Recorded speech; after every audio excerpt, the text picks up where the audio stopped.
Perhaps you would say we are here at David's final resting place. I'm tempted to say we're here at a starting place, not at a final resting place. The two words, Remember Oluwale, were put on a wall in capital letters in Chapeltown in 1971. Remember Oluwale, that's the watchword of our association.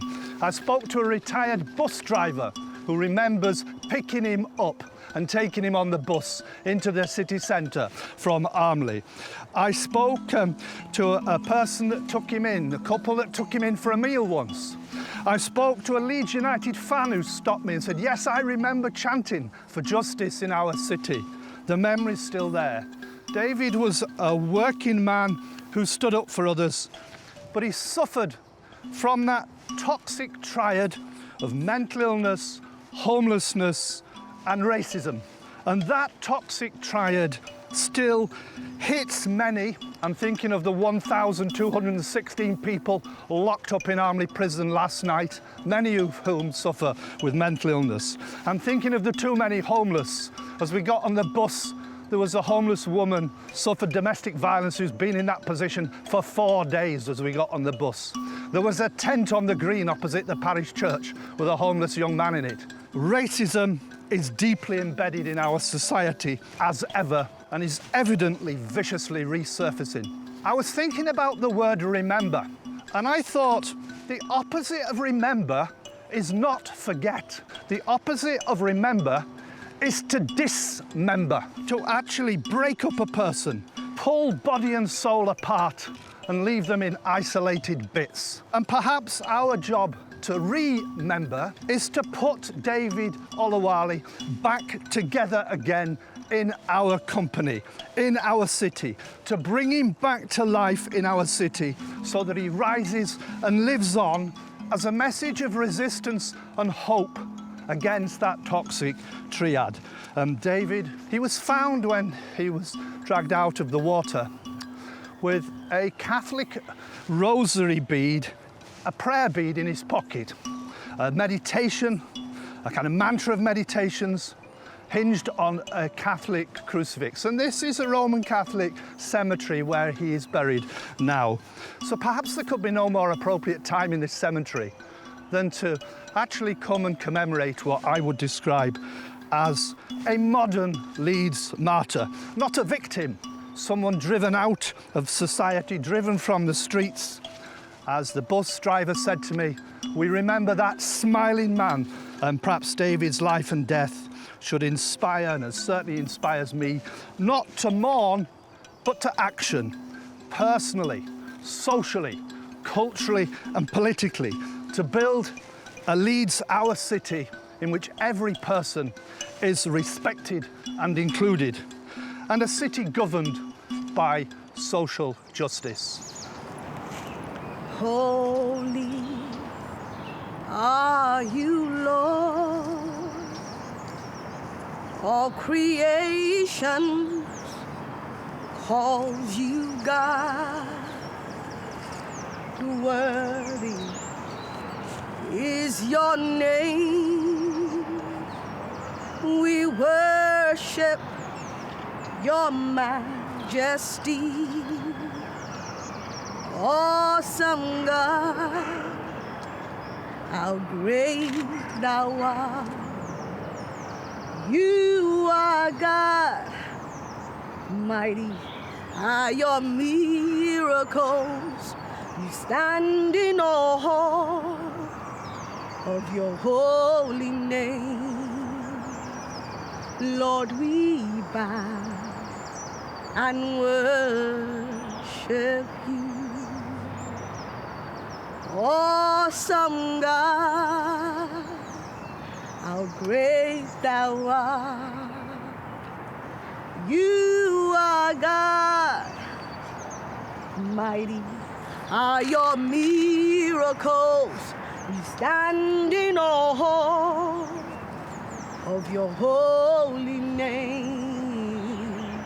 Lord, we bow and worship you.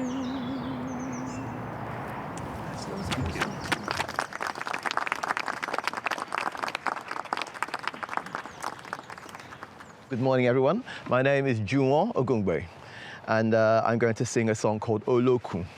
Olokun,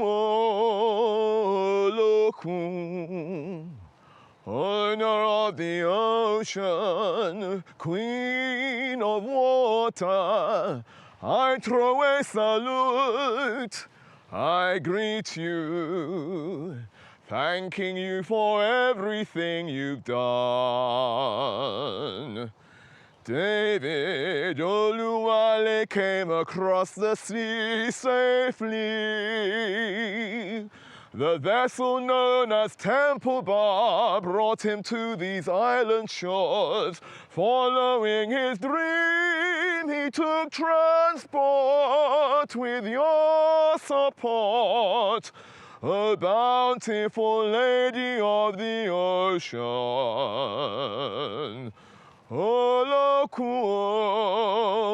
Olokun, keeper of secrets, bless our heads. Àwọn tọrọ ìlọsíwájú lọ́wọ́ ẹ.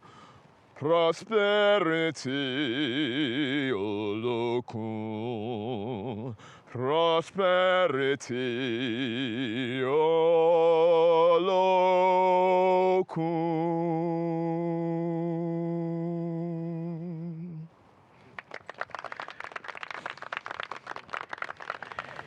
It's an honor to be here, to be able to offer my respects on this historic event.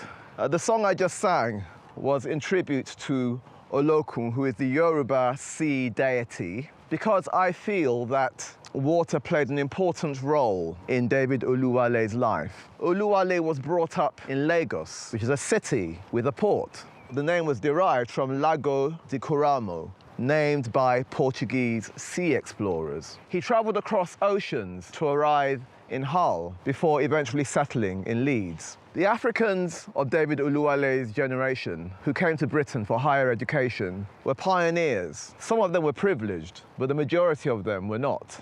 My father and my uncle both had to work doing menial jobs in the same era as students in this country. And success stories abound about people who multitasked well enough to get their degrees, but others were not as fortunate. There was a musician I used to know called Speedy Nimoy Akwai. He shared an apartment with David Oluwale in Leeds before moving to London. Speedy found success as the percussionist in Georgie Fame's band. He was an irrepressible and colourful character. I imagine that David must have been a lot of fun to be with. Some African myths tell of a sea spirit called Mami Water. I like to think that David Oluwale is here with us with his Mami Water. Mami Water, Mami Water. I think it's important to remember what happened to David Oluwale because it's important for us to be mindful of when we make mistakes so that we can improve on life for everyone. I think there are several lessons that we can learn from what happened to David.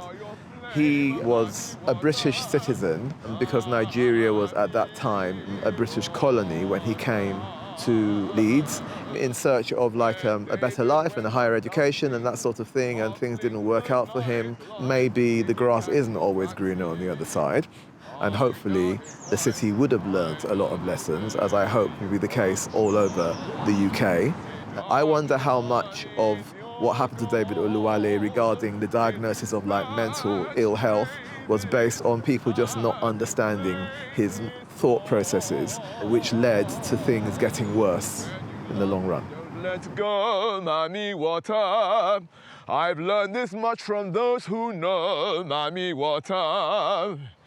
If Oluwale lives with you in your blissful land, remember those he left behind. Mami Water, show us that you care.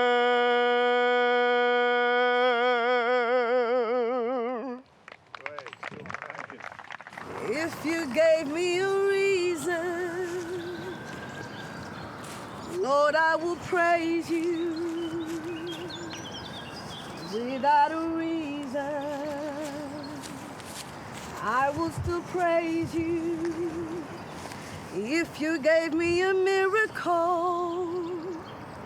Yes, I will praise you without a miracle. I will still praise you. We have to recognise that David Oluwale's story is a formative story of post-war Leeds. It's the bad side of post-war Leeds. David's story is the most abject. He then falls foul of the mental health services, he falls foul of the police, he falls foul of the lack of provision for homeless people.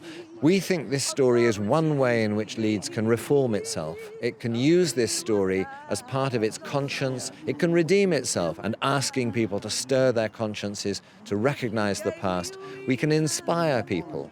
The creativity that we've seen here today, the musicianship, the words that have been uttered in the poetry, the speeches, all these are inspiring efforts to help Leeds meet its own goal. It's the City Council has set the goal to be more inclusive, to be more diverse, to be more just, to be more equal.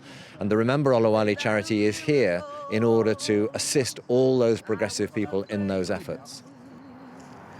For you are God alone, you are God, reigning in majesty, Lord, you reign, King of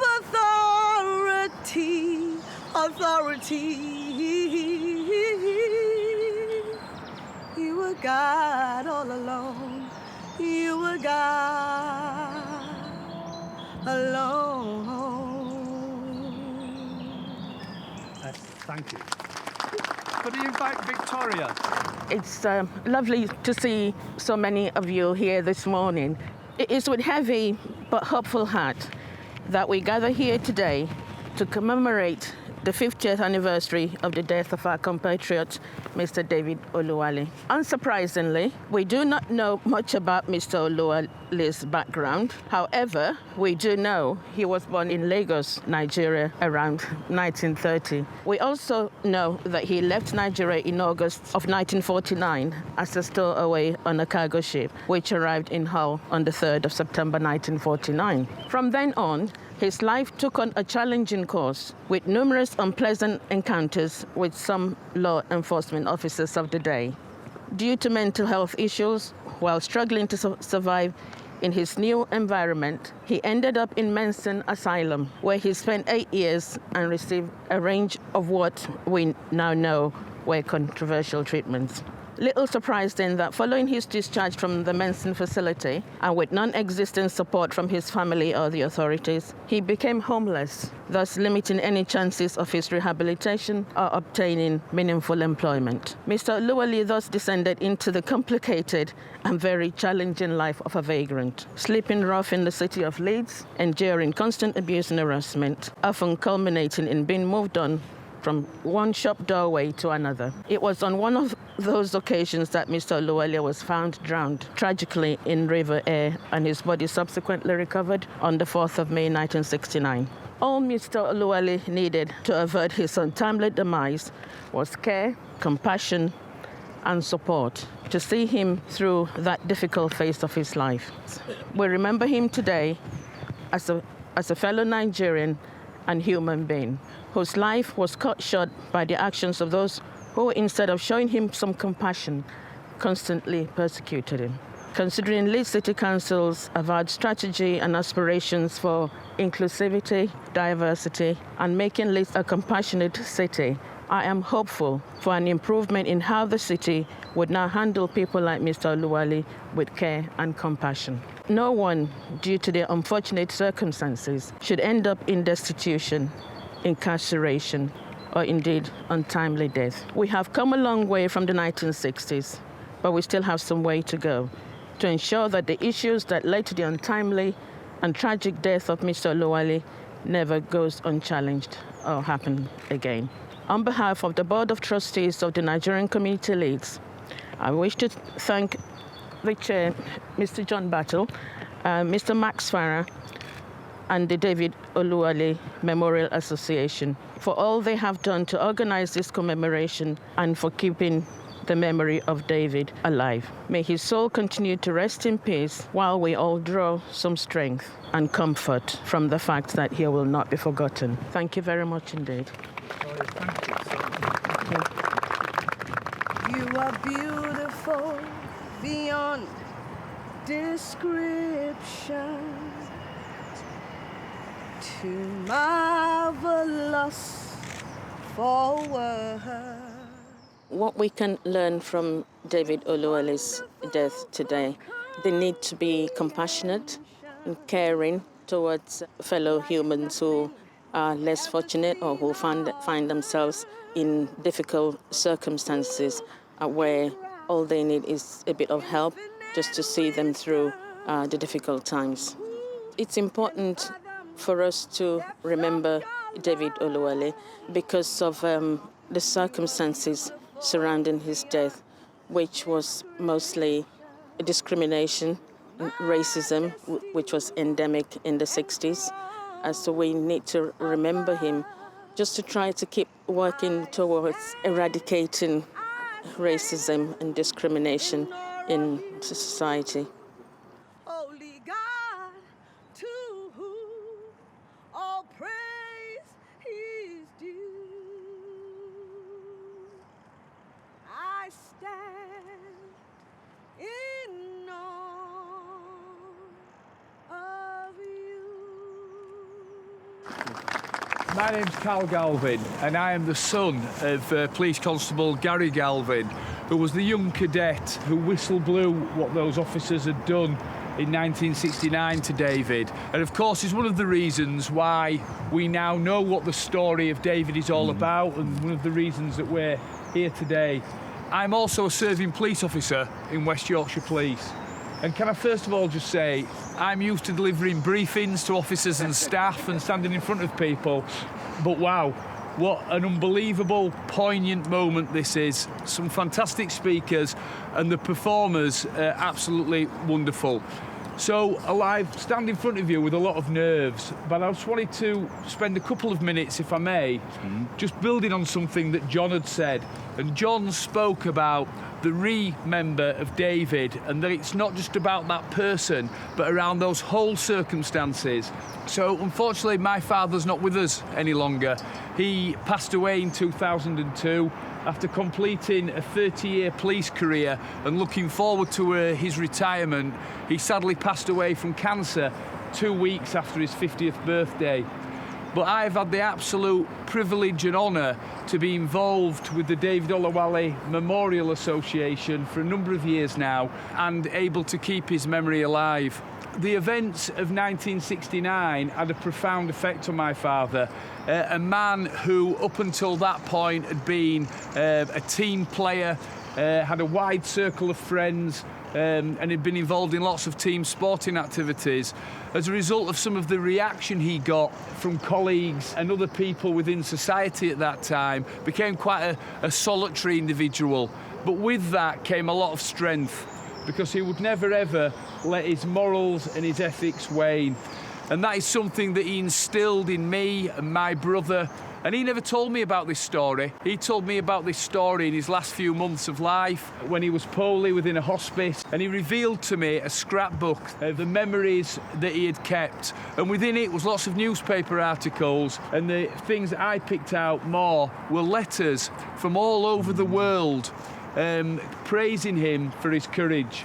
And if you imagine in 1969 how difficult it must have been to try and track and find somebody. He didn't have an Instagram account, he had no Facebook ID, so some people had just literally wrote Gary Galvin, West Yorkshire, and posted a letter from as far away as Canada, Africa, and many parts of the UK. And so to actually read that, yes, there were people within the police that hounded David, and we can't get away from that. There are also people within the police that realised how bad that was, and actually were pivotal in bringing those people to justice. And that's the reason why I joined West Yorkshire Police.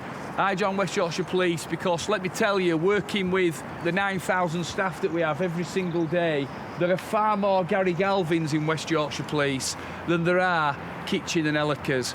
it's really great that we can come together and commemorate David's life, but also what you all give me is a lot of strength around helping me and my family to remember my father. So thank you all very much. Oh, thank you. Thank you. Cheers, mate. My name is Olu Taiwo, a former independent parliamentary candidate, and currently I practice in the area of disciplinary and regulatory law. I am thankful that people like Max Farah and others in the David Oluwale Memorial Association have kept going. I am saddened to say today that I haven't come across so many Gary Gavins within the West Yorkshire Police. I believe they are there, but we need to see them. And if the police authority are keeping these people behind the desk, not letting them deal with public in the right way that we should see the police, then we need to call them to order. We have to work together.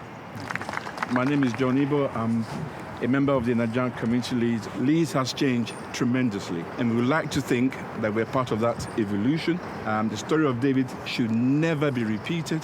I want to end by saying, David Sunre, David Sunre, David, rest in peace. Thank you. Thank you. A difficult day for the police service. As the most senior police officer in Leeds and responsible for all policing services in Leeds, I was delighted that John and Max were happy for me to join you today. In the book about David's life, it talks about the public services seeing David as a prisoner, as a patient, as a welfare claimant. And when I look at David's life, I see a really vulnerable person that had every right and expectation that the services should have protected him and made him safe. And collectively, we absolutely failed David in relation to that. I look at two police officers that were charged with making David safe, and they failed to discharge those duties. But I'm so proud around Gary Galvin, who brought those two men to justice, and they were dealt with by the courts. So moving forward from today, I think it's really important that we look at where we go from today, that West Yorkshire Police, the police service, we never forget our history. We never become complacent that we've got it right, that we continue to listen to colleagues where we get it wrong, and we continue to move forward the communities. Leeds, I totally agree, is a completely different place today, and I really think we need to continue on our journey together to continue to make Leeds as safe and importantly, as the council would say, Leeds is a city that cares and looks after people moving forward. So thank you for allowing me to come today, and you've got my absolute commitment around that, and thank you. Thank you. Really glad to be here today. My name is Cherie Taylor-Baptiste, and I'm going to read a poem from this anthology, Remembering Oluwale, and it's called He Remains. David's last run, with head broken, heart strong, weighed on all our thighs, carrying the black man's burden and tripping on Darwinian ties. Fascist fists downward spiralling his mental twists, then filthy push into the River Aire. Dirty shame, mucky waste. Nostrop sewage works his final place. No milk and honey there. From the foundry where he worked right out to Middleton Woods, where, like a stray dog, they often left him, you'd think someone would have heard his hounded tears. Or in Bridal House doorway, where one of them relieved themselves on the bed he slept in. That the mannequins would stand, head bowed for years.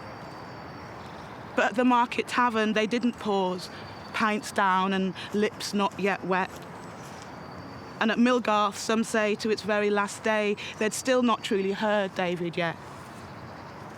But the Golden Owls saw Sergeant Kitching and Inspector Ellerker and witnessed the city's shame. They'd watched Enoch's rivers of blood slipstream in and heard the promises drain and seen that, like trade winds, the mental health policies shift and rough sleeper services drift, but none erodes the stain. Stow away regret, but neither the river nor owls forget. And so he remains, because as he was gathered up by water, he was wishing for wells in our eyes now, hoping that we could see for him his Lagos skies now and know him, not as Aliwala or Wog, but that Oluwale, or God comes home, is his name.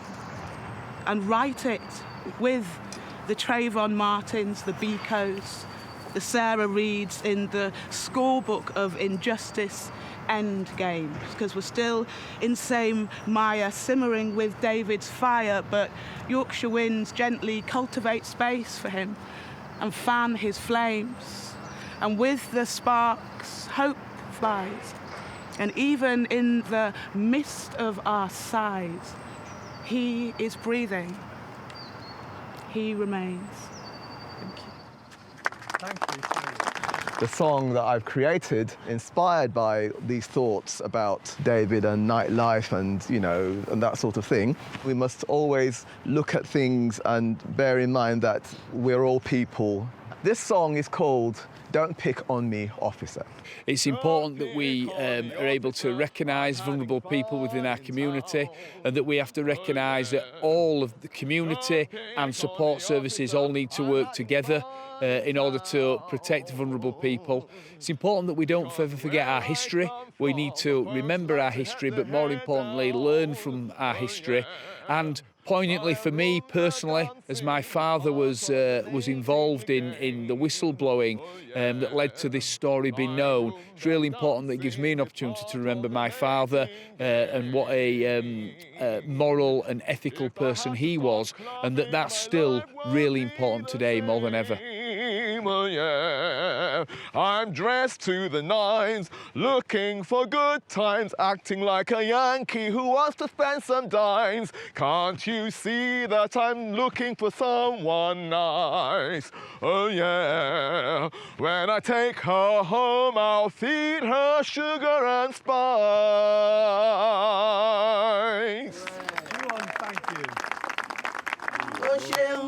Ó ṣeun, èmi mọ Jésù, a ó máa yìn ọ́.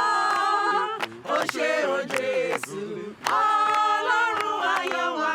Ó ṣé o Jésù, a ó máa yìn ọ́. Bàbá gbọ́ pé ká mú wọn fún wọn. Ó ṣeun, èmi bá ẹgbẹ̀rún ahọ́n. Ó ṣeun, Olùgbàlà. Ó ṣeun, ògo Ọlọ́run ọba mi. Ó ṣeun, ìṣẹ́gun oore rẹ̀. Ó ṣeun, ó ṣé o Jésù, a ó máa yìn ọ́. Ó ṣé o Jésù, Ọlọ́run ayọ̀ wa. Ó ṣé o Jésù, a ó máa yìn ọ́. Bàbá gbọ́ pé táwọn wà fún wọn. Ó ṣeun.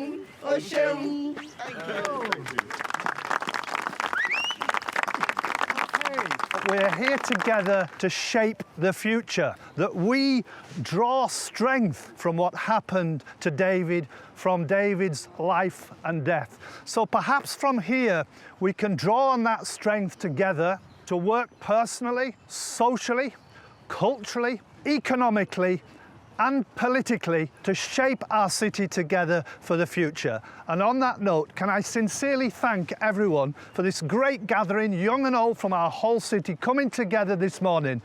But sincerely thank you. I think it's really important that we remember David. You must always remember history to ensure that history doesn't repeat itself. I see a really vulnerable person that needed the support of all those services wrapped around him. And I look at what would happen today in Leeds with exactly the same set of circumstances, with our great relationships with social care, with mental health service, with housing providers, with medics, and how that would all fall into place now in Leeds compared to what happened, unfortunately, in 1969. And it's also really important to me that we understand as a police service we're there to protect people. I look at the history around Gary Galvin, Carl's father, who spoke out, who did exactly the right thing that I'd expect officers to do today, who failed David. And we need to be in a position where we can actually speak to communities, our independent advisory groups, and as broadly as we possibly can to say, do you know, under those set of circumstances we got that wrong. We never should become complacent and keep asking those questions of how we as a service can continue to improve to make the public of West Yorkshire safe. Well, it's important to remember, and not just in the past sense, we're not just there to, as it were, mourn his death, but actually to say, to remember him is almost like saying to reconstruct him. His history was he spent time in the psychiatric hospital in Menston that we knew as High Roads. He was in Armley prison, and the last few weeks of his life he spent on the streets of Leeds and then was hounded to his death in the River Aire. So he was dismembered in this city and cast out. It was as if he was banished. And yet that guy, people I've spoken to that knew him said, well, he always had a friendly smile. He was the smiley man.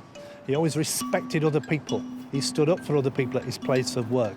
So I think it's important to remember him because he stands for all those people today who suffer from that toxic triad of mental illness, homelessness and racism. The tragedy is we've not eradicated it from our society. So we've work to do, and David Oluwale is a person who can say to us, start acting.